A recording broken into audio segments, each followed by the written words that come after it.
Thank you, Esta, and thank you all for tuning in today for the 5th annual Never Is Now conference. There's so much to discuss, but before we get started, I want to pause and remember Rabbi Lord Jonathan Sacks, who left us too soon this weekend. Rabbi Sacks was an extraordinary leader, a remarkable teacher, a gifted statesman, and a beautiful man. He will be missed. May his memory always be for a blessing. Now we gather today virtually at what I think feels like the start of a new era. 2020 isn't over yet, but it's already been a roller coaster of historic highs and lows. And now we are on the precipice of a new presidency, one poised, both in substance and tone, to take our country in a new direction and initiate a process of healing. But before we explore what comes next, we need to take stock of where we have been. And so, as we do every year at Never Is Now, let's start with a review of the state of hate. When I stood at the Jacob Javits Center 12 months ago, I expressed my alarm about the normalization of anti-Semitism. And I thought I rang the bell as loud as I could. Little did we know that in the weeks after my remarks, New York City would be caught in a whirlwind of anti-Jewish violence. Indeed, 2019 will be remembered as the year when we saw the highest number of anti-Semitic incidents relative to any point in the prior 4 decades. Little did we know that a global pandemic would engulf the world and trigger new mutations of the oldest hatred. And little did we know that our politics actually would degrade even further, that a combative presidential season would generate even more anti-Jewish hatred. Now keep in mind that President-elect Biden has said publicly that he decided to run for office back in 2017 when he saw neo-Nazis with torches marching through Charlottesville, Virginia, spewing racist hate and chanting, "Jews will not replace us." And yet in 2020, we saw non-Jewish candidates run grotesque ads mocking their opponents with big noses or bags of money. We saw others deride their opponents as, quote, globalists, or somehow under the thumb of George Soros. And yet perhaps it was even more consequential that candidates who spouted absurd anti-Semitic conspiracy theories linked to QAnon actually were elected to the US Congress, while others who delegitimized the Jewish state also earned spots in the House of Representatives. And yet, there are compelling reasons to be thankful today. We can be thankful that, despite the worrying surge in anti-Semitic incidents, opinion polls show that the American people as a whole are not becoming more anti-Semitic, even if extremists feel emboldened. We should be thankful that a growing number of Arab and Muslim nations in the Middle East finally are moving away from their posture of reflexive rejectionism of the state of Israel and embracing a path of peace and normalization. And we should be thankful that despite the fact that we have a long way to go to fully address the racial divisions in this country, this past week, a record number of Americans selected a man as president whose hallmark traits, after nearly half a century in public life, are bipartisanship and decency. And those same voters selected a woman of color as vice president, the daughter of immigrants, a person whose ascension to the White House strikes me as a fitting rebuke to the racism, xenophobia, and misogyny of the past 4 years. Now, there may be some on the right who question their integrity, and others on the left who insist that they are too accommodating. but I believe we can put aside partisanship on this day, pick up the paper or open our phones and take heart. This election was an affirmation of the promise of America. But it's also abundantly clear that the results also reflect a reality that so many of us see on a daily basis in our Facebook feeds or our neighborhoods, even at our very dinner tables. America is a deeply divided country. Such polarization and factionalization are not small things. They are like fissures in our democracy, cracks in the very foundation of our society. And history tells us that where there are cracks, we can expect extremism and hate to seep in.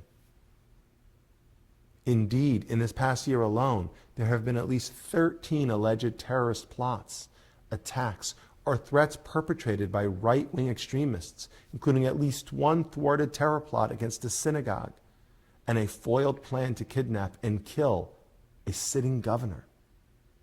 But that isn't even the end of it. Indeed, radicalism can assume different forms and bodes ill in whatever shape it takes.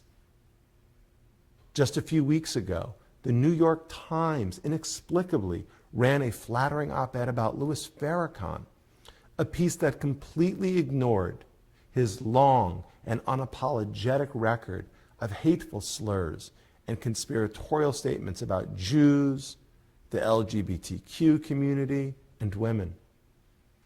Now, this oversight might strike some as small in the scheme of things, but you see, when hatred is ignored and defamation dismissed, it normalizes intolerance, and it makes it more acceptable for others to hold such dangerous views.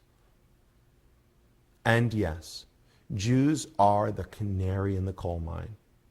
But we know from our history that while hate might affect us first, eventually it infects all, regardless of politics or race or faith, origin, etc. We see this in the white supremacist groups that ADL has been tracking for years. Toxic anti-Semitism indeed is core to their ideology, but it is also linked to virulent anti-immigrant, anti-black, and anti-Muslim views. Remember the Tree of Life shooter in Pittsburgh, who killed Jews as they prayed on a Saturday morning in synagogue because he blamed them for bringing immigrants into the country. We saw this incendiary relationship between anti-Semitism and other forms of hate many times over the past few years.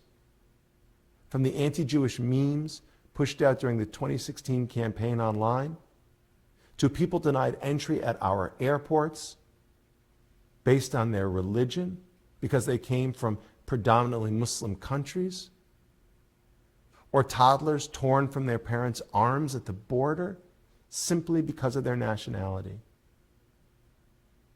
Now, ADL founders understood this link. It's why they committed this organization more than a century ago to the dual mission of stopping the defamation of the Jewish people and securing justice and fair treatment to all. They knew that if we allowed hate of any kind to flourish, it would hurt this country and especially its Jewish citizens. And so, now is the time for us to repair this foundation. Now is the time to move on from the debris of this past year and look forward to build a stronger, more durable society. That is the mission of ADL. It is the work before us. And I am personally so inspired and deeply humbled to be working alongside all of you in this fight. But a reasonable question is, how will we get it done?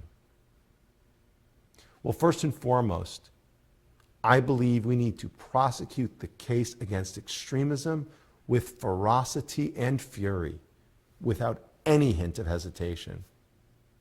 After Charlottesville, Pittsburgh, El Paso, and so many other moments, it requires a stunning degree of willful ignorance to deny the danger of individuals and groups armed to the teeth and bent on conducting terror in the homeland against our community and its symbols, as well as against our country and its institutions. It is time that the federal government take the offensive in the fight against extremism. It is time that Washington, D.C. brings the same level of energy and intensity to the fight against white nationalist terror as it has done and must continue to do in the fight against radical Islamist terror. In the weeks ahead, ADL will release our plan to fight white nationalism. Brace yourself. It will be the fight of our lives, but it is one we just can't afford to lose. But let's also have the intellectual honesty to recognize that the best way to stop violence is not after the fact, but to interrupt it before it happens. That's why at ADL we so deeply believe in anti-bias education. Again, not as an afterthought, but as an essential element in the war against hate. And I believe it's needed now more than ever.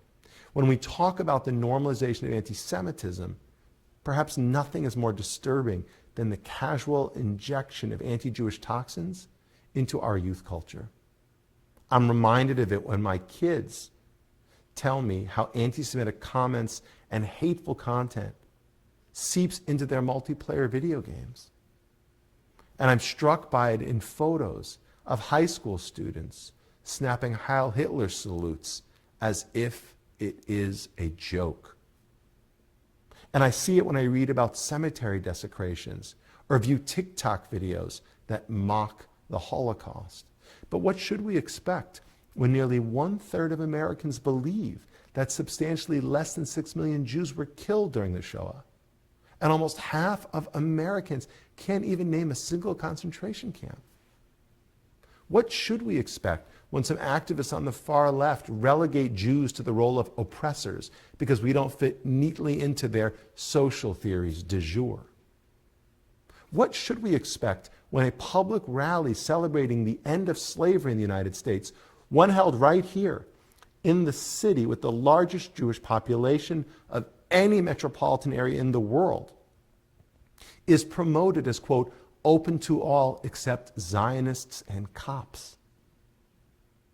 So this is why ADL will be putting our shoulder to the wheel of education, from anti-bias curricula that's truly inclusive for all, to genocide education programs that illustrate the horrors that can happen when hate goes unchecked. And there's an empirical case for this work.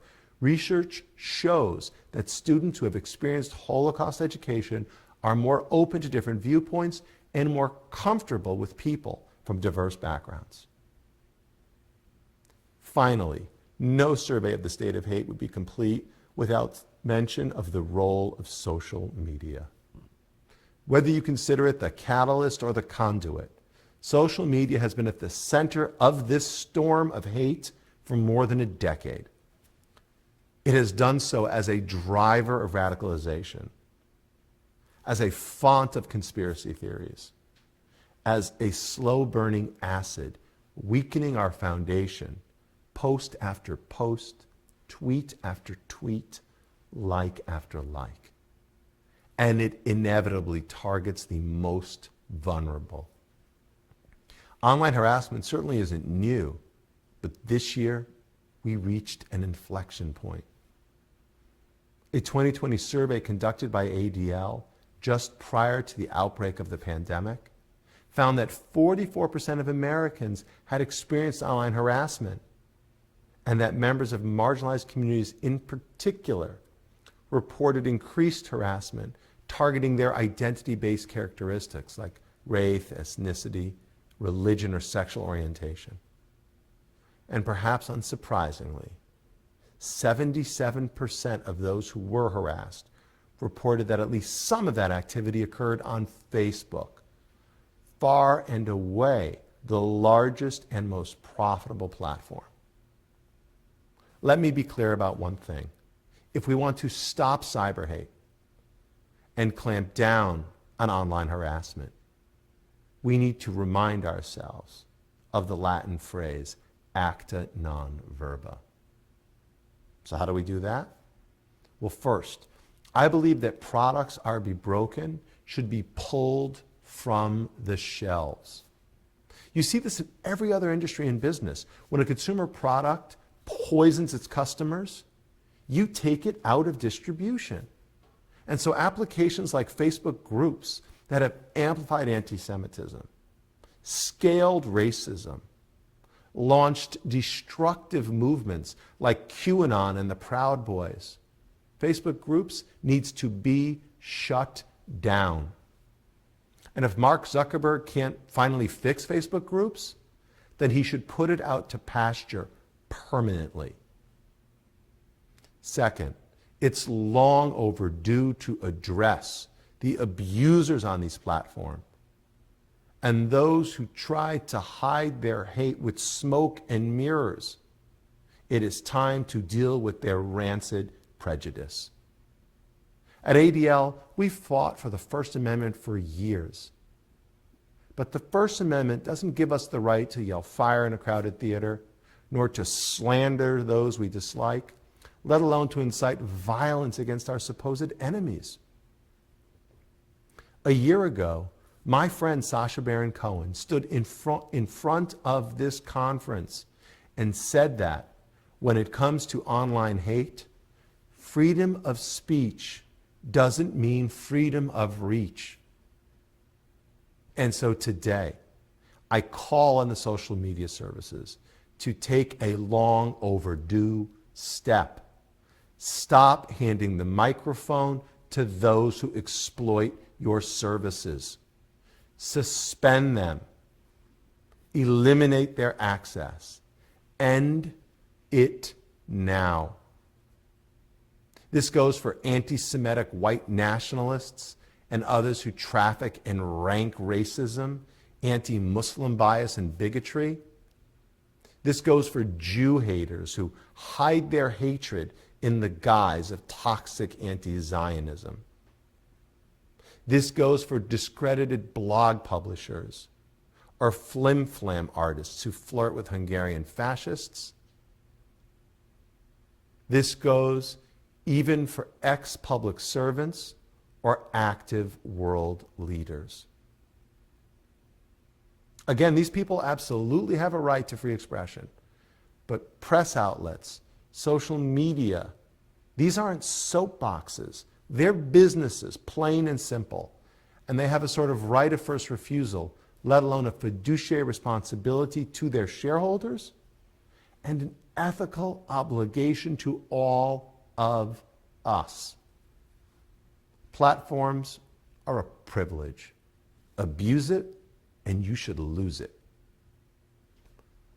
Finally, I came to this work 5 years ago as a staunch supporter of self-regulation, but my naivete has been cured by experience.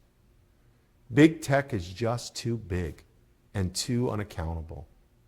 The time has passed to cross our fingers and simply hope for the best.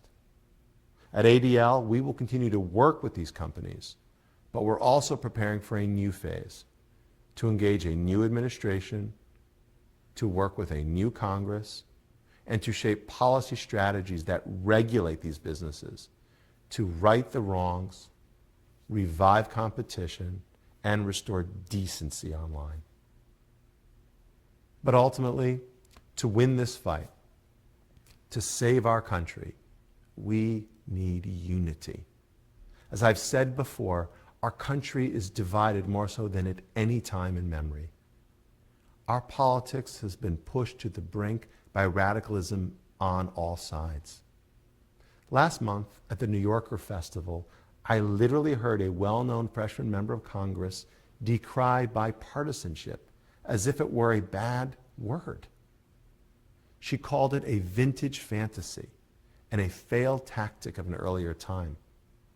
I could not disagree more. In fact, More than ever, we need to build bridges across the divides in our nation. We need to break free from our filter bubbles and to meet one another in the middle. And yes, that means sacrificing some of our priorities and acknowledging that another person might have ideas with equal validity. But that's exactly how democracy works. But before we can heal the nation entire, I would posit that the Jewish community needs to start at home. Within our community, we must reach out to one another. Jewish communal leaders need to embrace our increasingly multiracial community. Our institutions and organizations must do more to engage Jews of color with respect rather than tokenism.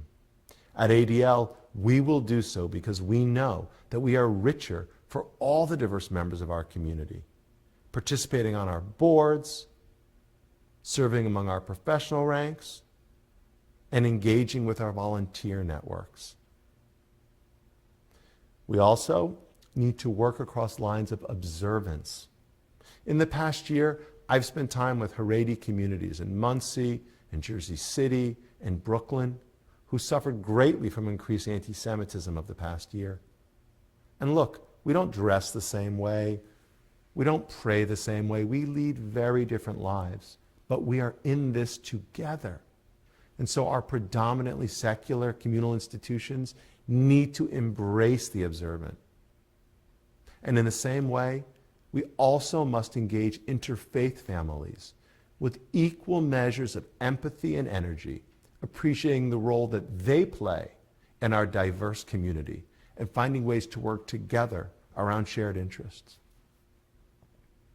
And finally, in a message that I believe has resonance, regardless of how you identify or whether you daven, we must reach across the aisle to other Jews and to our fellow Americans from different political parties. The partisanship must end. I mean, how many of you have people in your social network that you can't speak to anymore? How many of you have friends that you no longer want to spend time with?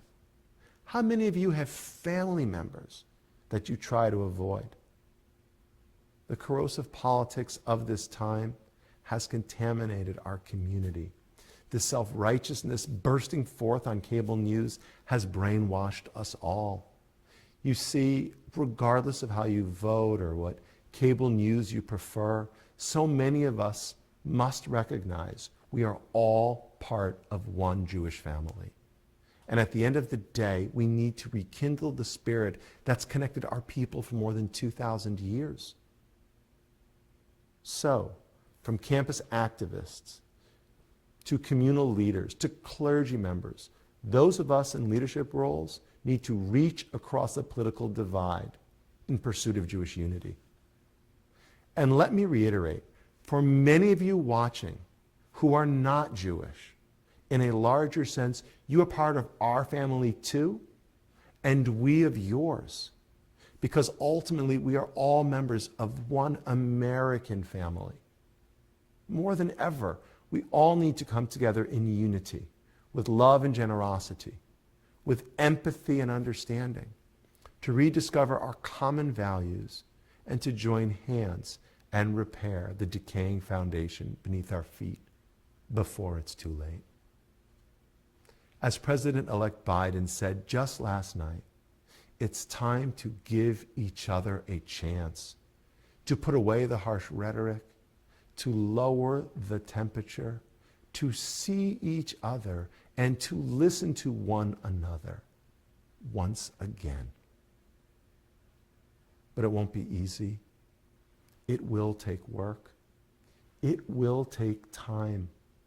And it will take leadership from all directions. Not just top down from President-elect Biden or from me as the CEO of ADL, but bottom up, side to side, and ultimately from all of you. You are the ones who can bring about change. You are the ones who can beat back the forces of hate. You are the ones who can build bridges in our communities and in our country. And so, let us undertake this work of repair and restoration and let us do it together. Thank you.